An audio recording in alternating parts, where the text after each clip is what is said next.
বন্ধুরা, আপনারা দেখতে পাচ্ছেন আমার ডিনারের খাবার। আজ রাতের ডিনারের খাবারে রয়েছে সাদা ভাত, দেখতে পাচ্ছেন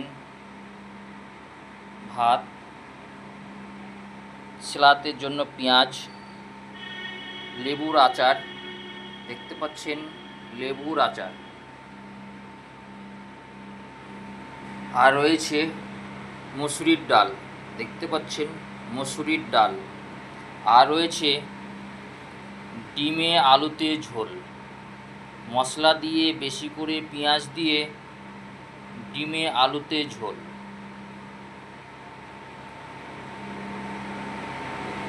আমার এই ডিনারের খাবারগুলো আপনাদের কেমন লাগছে?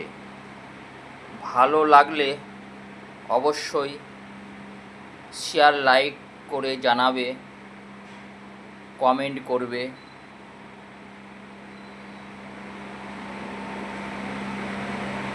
আর বেশি বড় করলাম না, এইখানেই সমাপ্ত করলাম।